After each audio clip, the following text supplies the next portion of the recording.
Na međunarodnom takmičenju vinskih pića srpska rakija proglašena je najboljom lozom na svetu. Koja li je tajna dobre rakije i da li se srpsko zlato može porediti sa najprestižnijim francuskim konjacima i škotskim viskijima? Koliko je danas teško započeti ozbiljan posao proizvodnje rakije, gost 150 minuta je Ninoslav Nikićević, profesor Poljoprivrednog fakulteta u penziji. Dobar dan i dobrodošli. Dobar dan, hvala na pozivu. Kako i vi sami volite da kažete, vi ste se već odomaćili kod nas u studiju i na drugim televizijama. Pa jesam. Dobro, to mi je između ostalog i deo mog posla i teo bi odmah da pohvalim, odnosno da izrazim malo i divljenje i da čestitam kompaniji Podruma Palić na brendu Baraba, odnosno u okviru tog brenda toj lozovači koja je dobila od 100 poena 99 poena. To nije ni malo lako, s obzirom da je londonsko ocjenjivanje, znači jedno od najpoznatijih u svetu.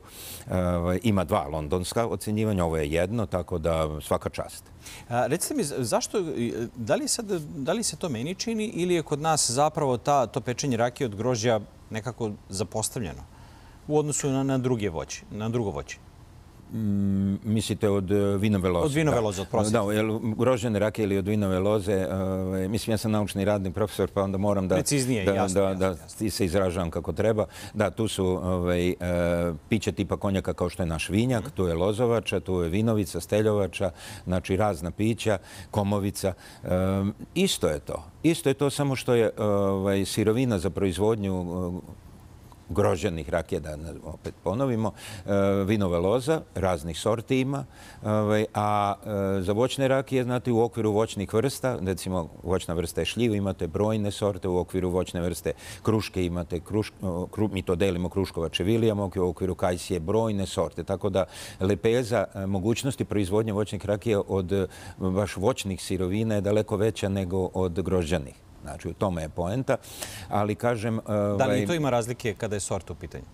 Kada pričamo o grožđenim rakijama? O grožđene, da. Naprimjer, ja sad ne znam za koji tip lozove rakije ili loze biljka, znači lozove rakije ili lozovače je Podrum Palić dobio tih zaista fantastičnih, odnosno osvojio 99 poena od 100.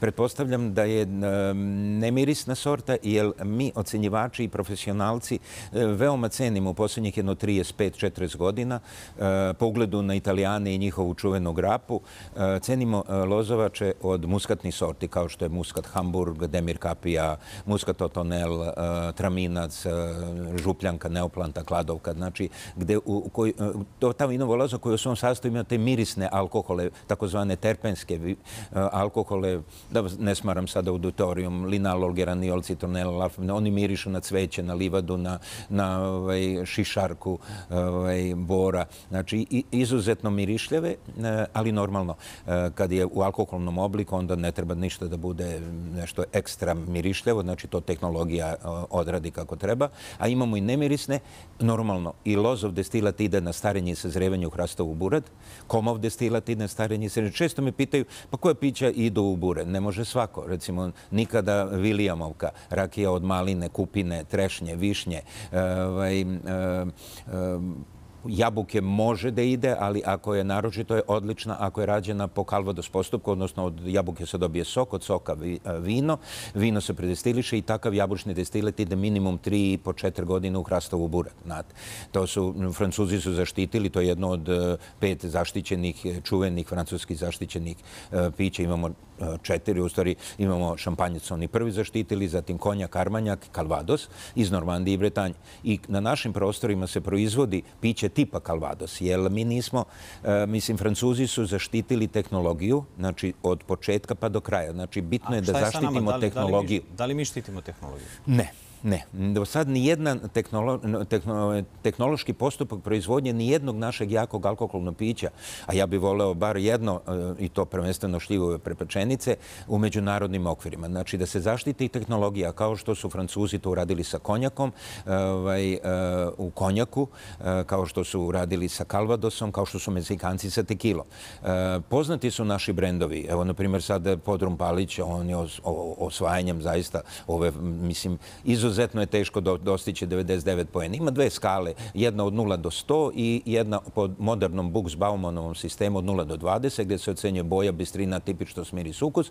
Ovdje se isto ocenjuje i miris i ukus, ali u okviru mirisa imamo neke podgrupe, kvalitet mirisa, razuđenost mirisa, intenzitet mirisa, pa u ukusu imamo punoća ukusa, pa onda retonazalni deo, to, znači rasparčano je to, tako da mi ovdje ocenjujemo u skali od 0 do 20. Nije ni bitno po kojoj skali, ali zaista ovaj uspeh, još jednom kažem, to je sjajan uspeh i ja želim i eto, još jednom prilikom da poželim puno uspeha u daljnjem radu Podrumu Palić. Ali da se vratimo na ovu tehnologiju, znate, tu zaštitu tehnologije ili tehnološkog postupka proizvodnje šljivovice i šljivove prepečenice nekada iz FNRJ, SFRJ, danas pa onda Srbije, Crne Gore i Srbije danas, trebalo još početi dok je FNRJ bila. Odmah poslije Drugog svjetskog rata, 50. godina. A zašto nema volje za to? I volje ili zapravo nema razumevanja? Jer čini mi se da shvatamo da je zdravo za gotovo, s obzirom da se rakija vezuje za Srbiju. Vi kad negde kažete, mislim, u Nemačkoj postoji šnaps, ali šnaps nije rakija. Bilo gde, ja kažem, i na Severnom polu Eskimi znaju za šljivovicu. Znate, mislim, malo da se našalim, ali bukvalno je tako. Svi znaju da je, kad se pomene plan Brendi ili šljivovica, odmah Srbija.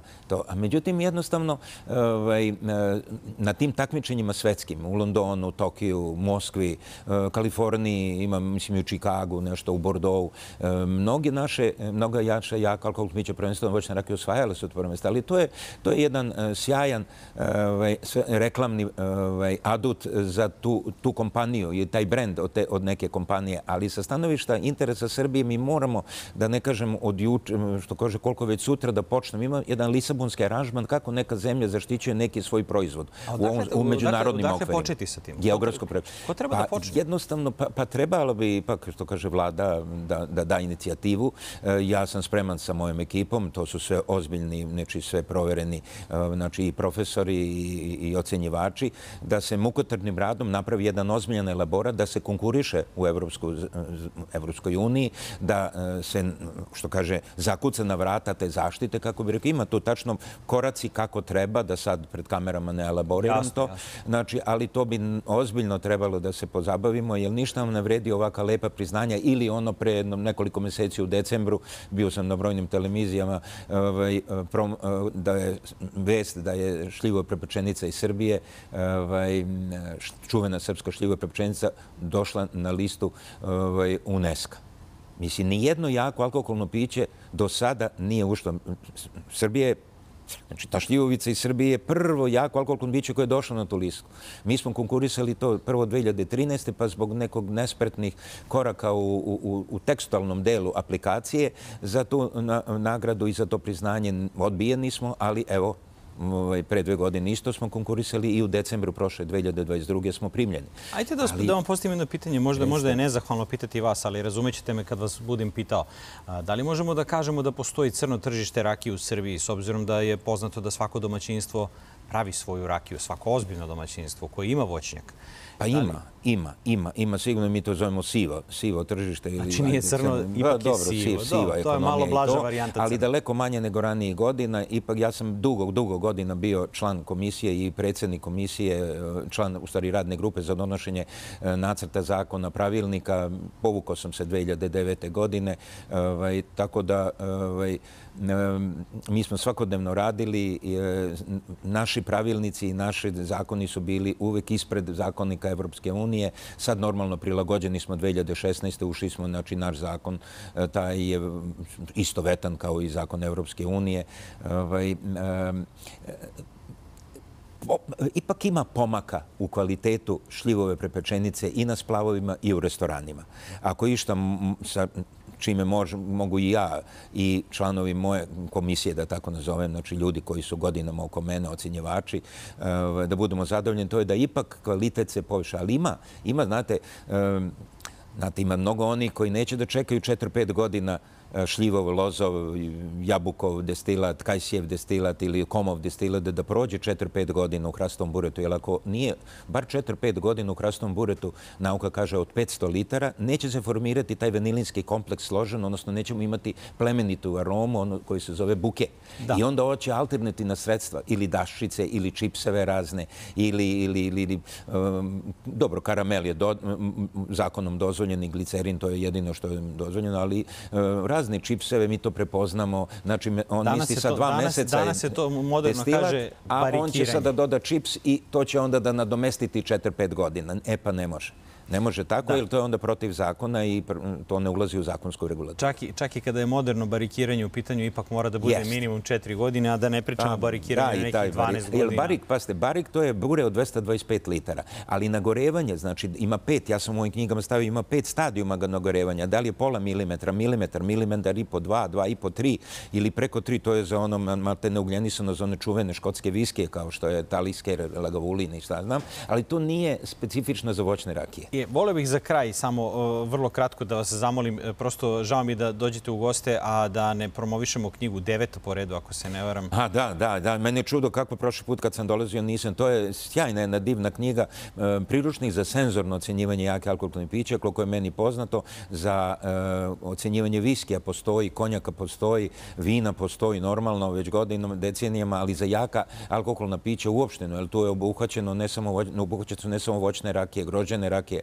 nego i viski, rum, tekila, arak. Jedino nema japanskog sakea, tako da i pre svako, na primjer, ocjenjivanje dunjevače, ima podsjetnik kako se proizvodi dunjevača, ili mi ocjenjivači, mi tražimo dlake u jajetu kad ocenjujemo, tako ja kažem, što manja, jer mi moramo da znamo tehnologiju proizvodnje dunjeve rakije ili dunjevače ili viskija ili šljivove prepečenice ili kajsijevače da bi mogli validno da ocenimo. I onda tu ima i uvek tehnologije malo, da se amater običan upozna s time, da zna koje mane, šta da traži. Jer ako nađe on što više mana, ocena će biti niža i obrnuto. I ima normalno šta povećava kvalitet ocene, šta snižava. I što je interesantno, ja sam prvi put u toj knjizi moj 9. pokušao da uparim jaka alkoholna pića i hranu. Poznato je da jaka alkoholna pića ne idu sa hranom, to vino, ima slaganje vina i hrane, ali je za jaka alkoholna pića prvenstveno voćne rakije, tu mi je akcenat bio glavni, to su ili aperitivi ili digestivi. Aperitivi to su travarice, biteri, amara, znači gorki likeri, znači sve ono što je gorkasto. Gorko mora da se proguta. Ali su uglavnom... Nemojte da pričate o digestivima zato što nešto mora da se pročita u knjizi. Da. 75% svih jakih alkoholnih pića koje se danas proizvode u svetu se konzumiraju kao digestivi posta jela. Samo 25%. Zaustavite se tu, neka se nešto i pročita u knjizi. I sigurno poklonit ću knjigu, molim vas, pošaljite. Nema problema, sve ćemo se dogovoriti. Hvala mu napred na poklonu. Gospodine Nikićeviću, hvala vam najlepše na gostovanju. Po ko zna koji put vam se zahvaljujem.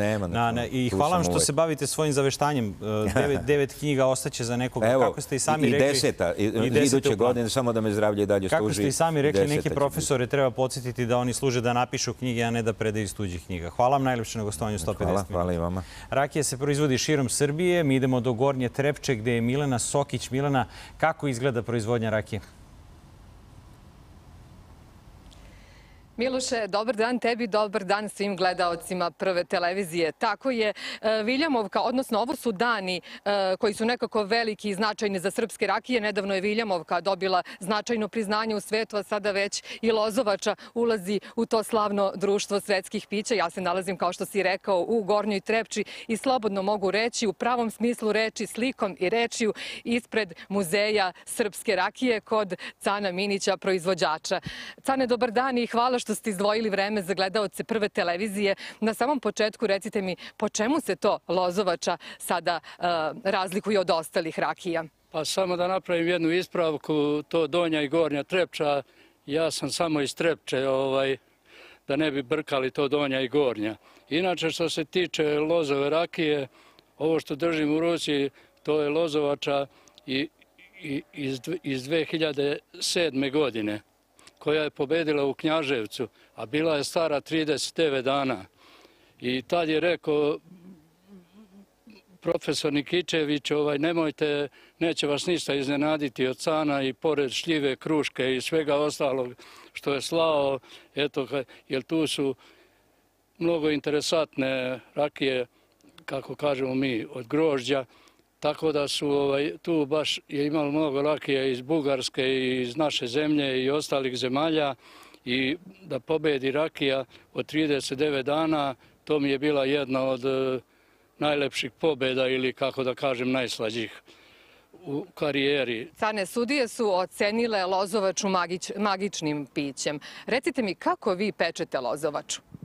Pa, ako odem do Topole i izaberem neki najbolji hamburg ili nešto šta mi se svidi, porazgovaram ono što ne znam sa stručnjacima i ispečem, obzirom da ja imam savremenu destileriju i evo i da ne stoji mnogo da ostari, pa pokazuje odlične rezultate. Ovoj rakiji bilo samo 39 dana je stara kad je ocenjena i kad je onda odnela prvo mesto, onda znajte kakva je sad. Znači treba doći i probati. Evo, bliži se Đurđevdan, pa šta poručujete našim gledaocima? Kako na prvu da procene dobru lozovaču? Pa, kao i svaku drugu, kao i šljivovicu i ostale rakije, prvo ide nos, omiriše se i onda se stekne neki utisak, onda normalno se proba i tako se stekne kompletan utisak. A venac? A venac? Venac je uvek odličan, jer loza i šljiva su 45 stepeni, a ostale voćne su 42. Hvala vam na izdvojenom vremenu za gledaoce Prve televizije. Dakle, dobar venac i prozirna boja garantuju i kvalitetan gutljaj.